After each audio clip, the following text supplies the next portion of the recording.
India's voice to the world. I'm Shubhendu Ghosh, coming up in the next 30 minutes. Ahead of second round of nuclear program negotiations, Iran says deal possible if Washington is realistic. US threatens to withdraw from Ukraine talks if no progress made in the coming days. Kremlin says 30-day moratorium on striking Ukrainian energy infrastructure has expired. India slams Bangladesh over comments on West Bengal, says the neighbour should focus on protecting rights of its own minorities.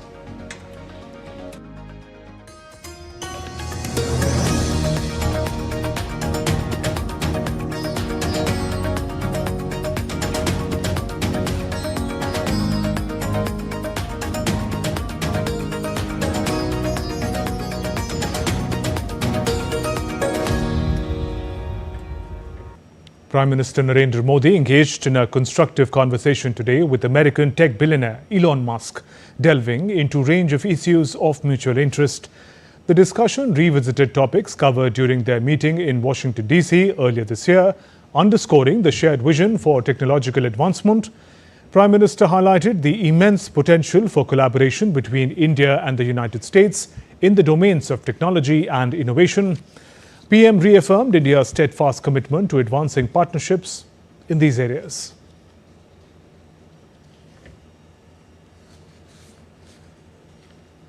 And Union Minister Ashwini Vaishnav inaugurated VVDN Technologies' largest SMT line and a cutting-edge mechanical innovation park in Manesar, boosting India's electronics manufacturing push. The facility will enable complex tech production, generate skilled jobs, and strengthen the vision of Make in India and self-reliant nation. DD India's Taposh Bhattacharya reports.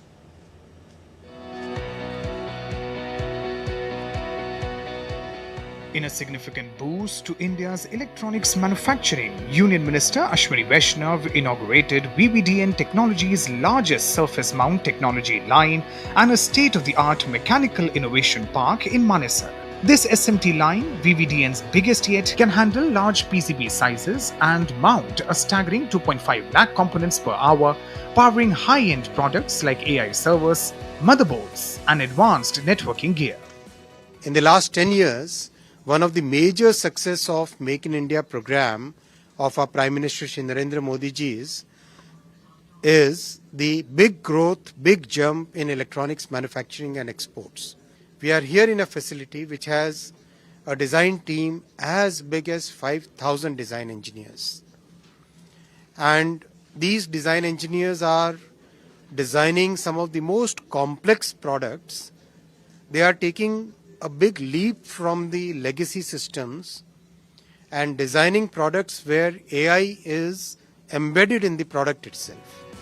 Right next to it stands the 1.5 lakh square feet Mechanical Innovation Park, equipped with CNC, EDM, and cutting-edge injection molding machines, creating a seamless path from design to manufacturing. Honorable Prime Minister has approved electronics component manufacturing scheme in the cabinet very recently. That will further deepen the electronics manufacturing ecosystem. That will further lead to job growth. That will further amplify the advantage that we have. VVDN is India's only company with deep design-led manufacturing and backward integration, leading innovation in AI, EVs, laptops, and Wi-Fi 7 technology. Minister Vaishnav highlighted that under Prime Minister Narendra Modi's Make in India vision, electronics manufacturing has grown fivefold in the last decade, now topping 11 lakh crore rupees. Exports have grown 6 times, crossing 3.25 lakh crores. The active components are getting covered under the semiconductor program, and the passive components will be covered under the electronics component manufacturing scheme. Together, these two will, in a sense, complete the entire bouquet for deepening and widening the electronics manufacturing ecosystem in our country. India's growing design talent, he said, is our edge, making us a true contender in the global electronics race. Tapas Bhattacharya's report for DD India. Iranian Foreign Minister Abbas Araghchi said on Friday that his nation believes a nuclear agreement with the US is possible if Washington avoids unrealistic demands. Araghchi said this in Moscow ahead of second round of talks in Rome. He said United States showed seriousness during the first round in Oman. US President Trump has warned of potential military action if no deal is reached, while Secretary of State Marco Rubio highlighted that US seeks a peaceful resolution but will not allow Iran to develop nuclear weapons. Meanwhile, Russia's Foreign Minister Sergei Lavrov said Russia is ready to assist in any way acceptable to both Tehran and Washington. And the United States has said it will stop trying to broker Russia-Ukraine peace deal within days unless there are clear signs that a deal can be done. Speaking from Paris after meetings with European officials, US Secretary of State Marco Rubio said that if it's doable, we're in. If not, we have other priorities. But we're not going to continue with this endeavor for weeks and months on end.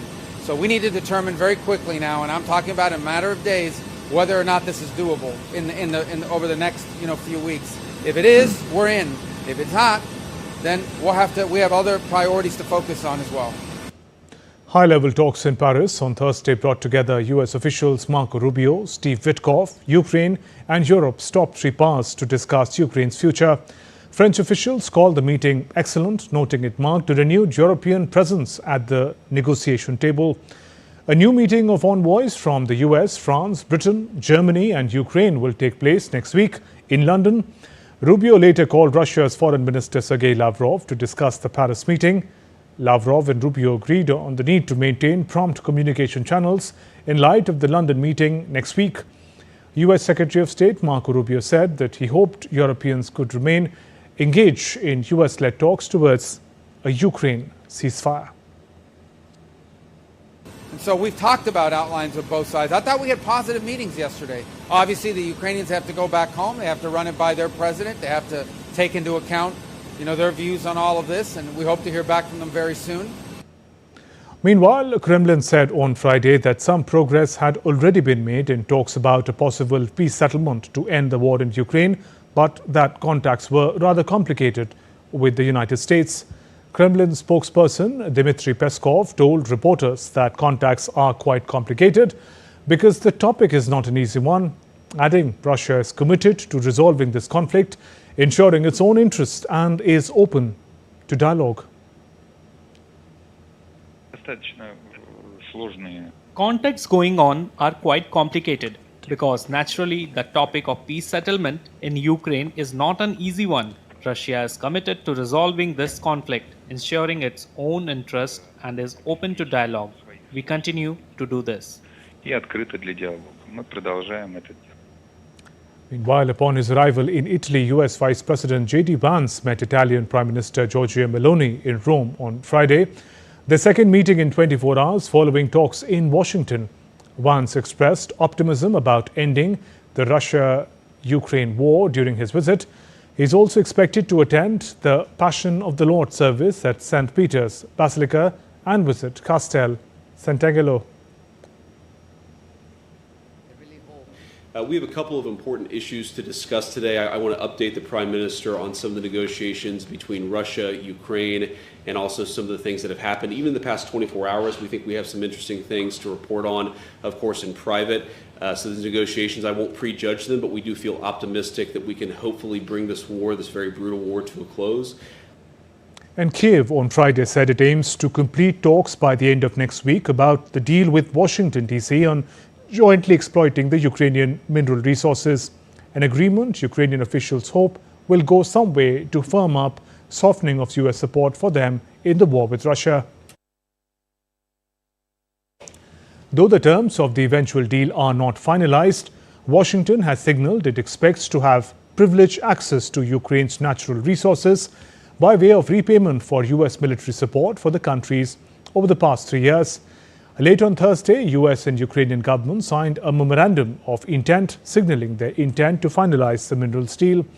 According to the text of the memorandum published by the Ukrainian government on Friday, the aim of the two sides is to complete discussions on the final deal by April 26th and sign it soon after.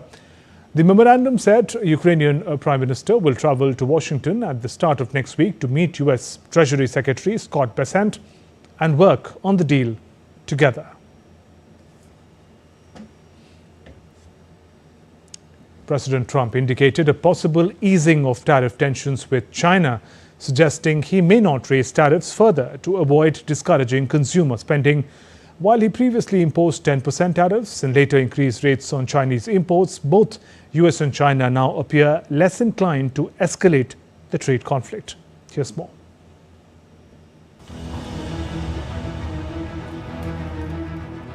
US President Donald Trump said on Thursday that the United States was in talks with China on tariffs. A day after saying that the ball is in China's court, Trump on Thursday signaled a potential end to the tit-for-tat tariff hikes that shocked markets. Although his administration has hinted that the possibility of securing up to 90 trade deals during the 90-day pause in tariffs. Trump tempered expectations, saying that any agreements would come at a certain point, downplaying the urgency of a fast-track timeline. At a certain point, yeah, we're in no rush. We're in no rush. Moving along very nicely, and we're going to end up with a baseline of a substantial number, which we never got anything. You know, the United States never got anything. But we're going to make a deal. We'll have a deal. I think we're going to make a very good deal with China. Speaking in Oval Office, Trump said that China and the US are in talks to make a deal on tariffs and that it can be made over the next 3 or 4 weeks. The president was cagey when asked if he had spoke directly with Chinese President Xi Jinping, despite having dropped several hints in the past that he has. I have a very good relationship with President Xi, and I think it's going to continue. And I would say they have reached out a number of times. Xi or they? Well, the same. I view it very similar. It would be top levels of China. And if you knew him, you would know that if they reached out, he knew exactly. He knew everything about it. He runs it very tight, very strong, very smart. And yeah, we're talking to China. Chinese President Xi Jinping's visit to Cambodia was being seen as a charm offensive in Southeast Asia, where he has also stopped by Vietnam and Malaysia in the wake of the US tariffs that hit the region hard. Meanwhile, the Trump administration shielded on Thursday domestic exporters and vessel owners servicing the Great Lakes, the Caribbean, and the US territories from port fee to be levied on China's built vessels, aiming to revive US shipbuilding. The Federal Register notice posted by the US Trade Representative was watered down from a February proposal for a fees on China-built ships for up to $1.5 million per port, call that sent a chill through the global shipping industry.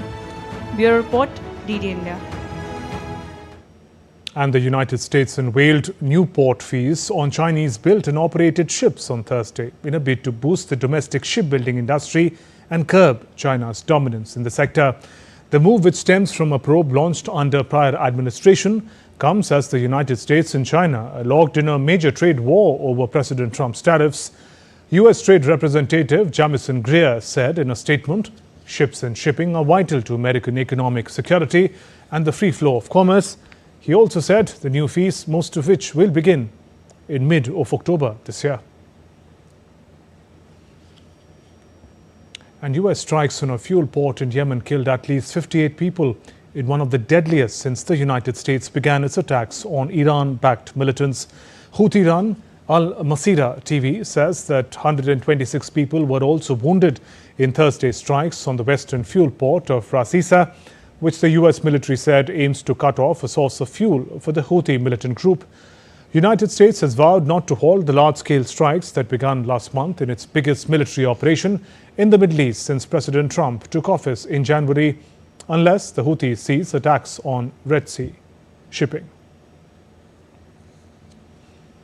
And still to come on DD India Live. Special Art and Craft Festival at Daman Beach in India. FIFA president says players' health and welfare remains key consideration for the global governing body.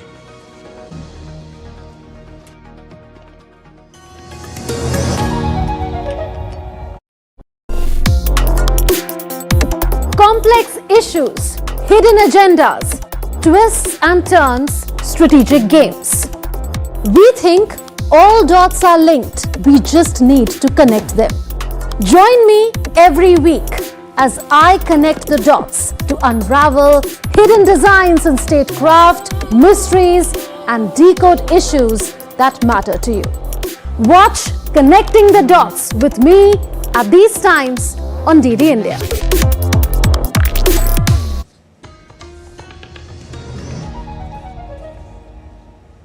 Welcome back. You're watching DD India Live. I'm Shubhendu Ghosh. India's Ministry of External Affairs has slammed Bangladesh for the comments made by its officials on developments in West Bengal.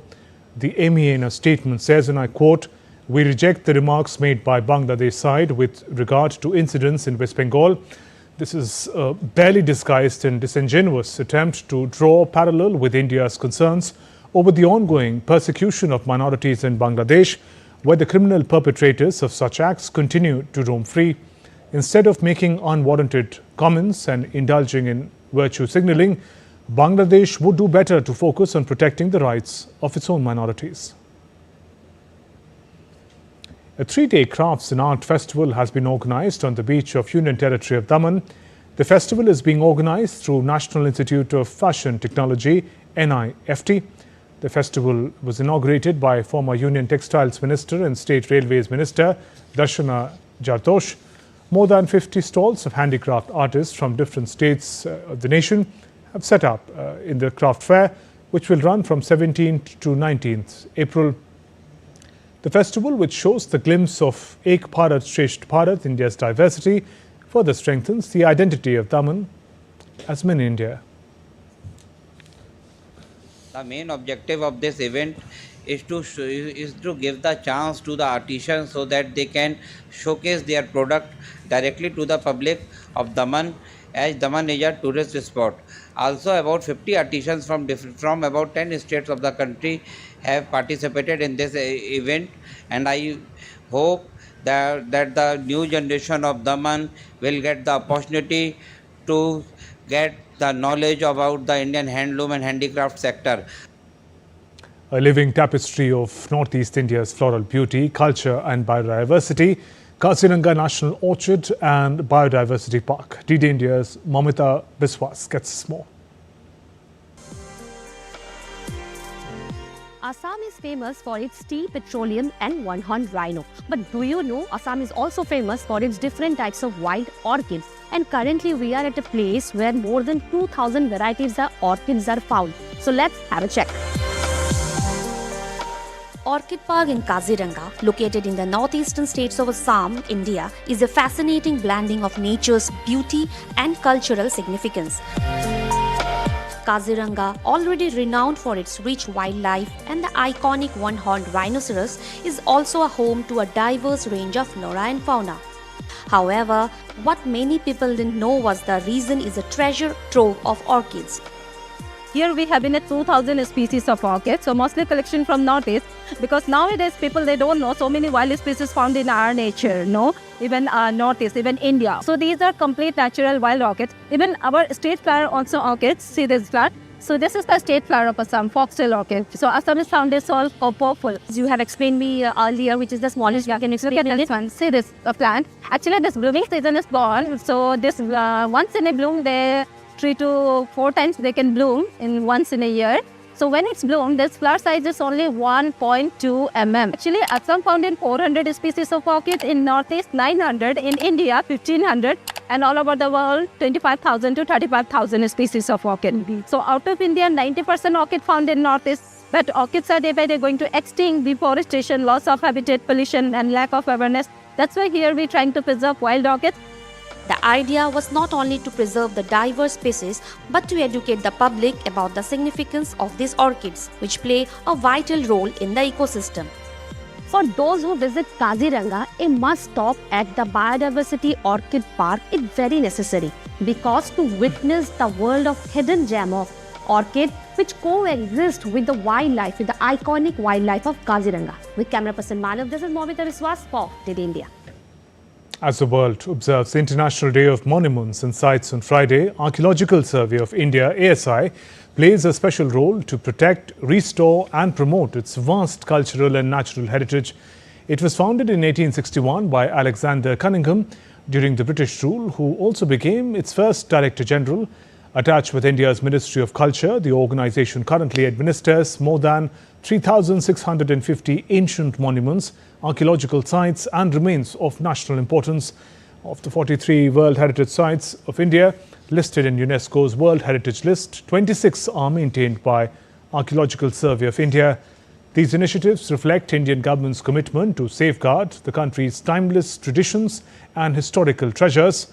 Apart from these functions, ASI has also played a key role in retrieving antiquities from foreign countries.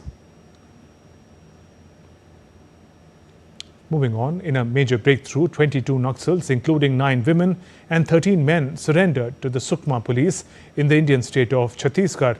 The joint operation was conducted by the police and CRPF battalions in the forest areas between Sukma and Jagdalpur on Friday, resulting in the surrender of group that includes one couple as well.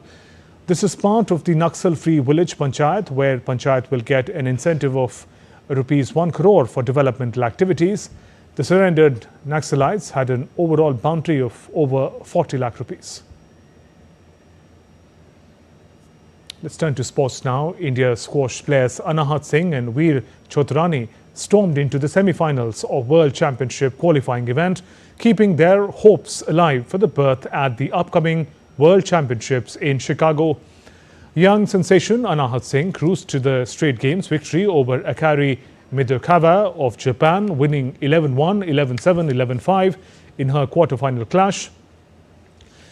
The win places her comfortably in the finals. Meanwhile, Veer Chotrani's second seed in the men's draw pulled off a gritty comeback to overcome Malaysia's Muhammad Safia Kamal after dropping the opening game. Chotrani rallied to win 9-11, 11-6, 11-6, 11-7 and seal his semi-final berth. The winners of the tournament will secure direct entry into the World Championship in Chicago, scheduled from May 9th to 17th this year. India has fielded a 56-member boxing squad for the Asian Under-15 and Under-17 Boxing Championship in Jordan. Standout names in the Under-17 boys squad include Sahil Duhan and Devansh, who clinched silver and bronze respectively at the 2024 Asian Junior Championship. On the girls' side, Samiksha Singh, Anshika and Khushi Chand were among the medal winners at the 2024 Asian Schoolboys and Girls Boxing Championships. The Under-17 lineup features Ravi Sihag, a bronze medalist from Asian Schools Boys Championship in 2024, as well as 2024 Sub-Junior National Girls Boxing Champion Tushana Mohite. The team has travelled to Oman on 17th April. Preliminaries begin on 19th April following the draw. FIFA President Gianni Infantino said players' health and welfare remain a key consideration for the global governing body amid concerns about expanding tournaments in an already crammed calendar. Players' Union, Spain La Liga and the European Leagues group filed a joint complaint to the European Union antitrust regulations in October, accusing FIFA of calendar abuse. Critics argue FIFA's revamped 32-team Club World Cup and other expanded tournaments will increase the number of matches each season and leave the players with little time off between campaigns. Infantino also said FIFA task force led by former Arsenal manager Arsene Wenger was analysing the impact of the Club World Cup on player welfare. That's all for this edition of DD India Live. Let us know your thoughts on the news of the day. For those on the go, you can get all the latest news and updates from India and across the world on DD India mobile app. The app is available on both Android and iOS. Scan the QR code and download now. We'll be back with more news as it breaks here on DD India. I'm Shubhendu Ghosh from all of us here in Delhi. Thanks for watching DD India Live. Have a great evening. Namaskar.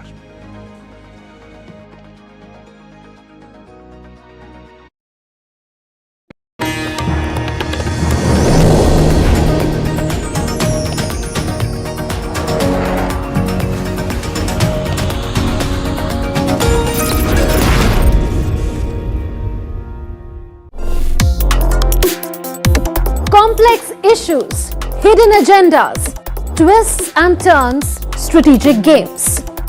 We think all dots are linked. We just need to connect them. Join me every week as I connect the dots to unravel hidden designs in statecraft, mysteries, and decode issues that matter to you. Watch Connecting the Dots with me at these times on DD India.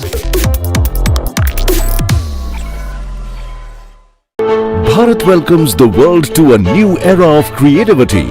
Waves World Audiovisual and Entertainment Summit as Mumbai hosts the global stage for creativity and innovation.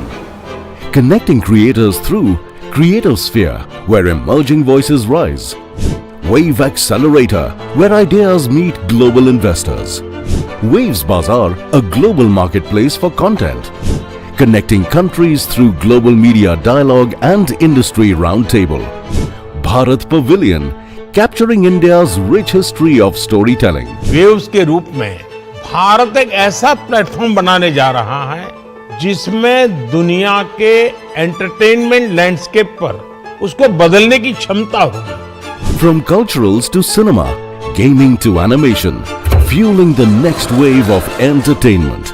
Connecting creators, connecting countries. Waves 2025.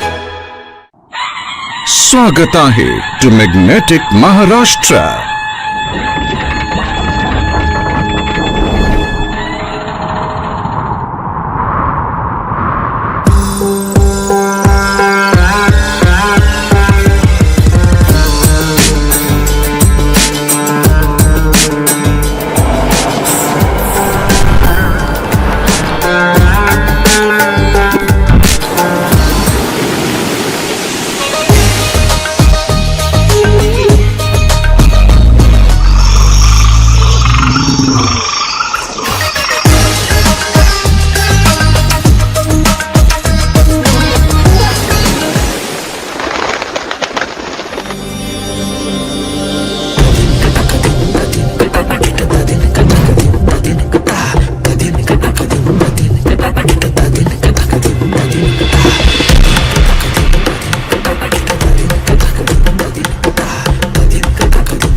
Share in the richness of Maharashtra as one family, united by the collective vision of building a better tomorrow.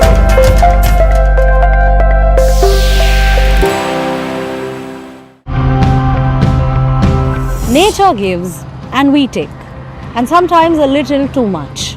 But what happens when this balance tips, and who is the most impacted? Let's take a look at some of the solutions that are trying to help these communities. We want to encourage people to consume more local products. These were caught in environmentally friendly nets, not farmed. That makes a huge difference. Project Tangaroa. It's working to build a global framework that can help identify which wrecks need to be taken care of first and find the funding for cleanup missions. We use slr organic fertilizer for our plants. With organic fertilizer, the yield is better and the soil's health improves.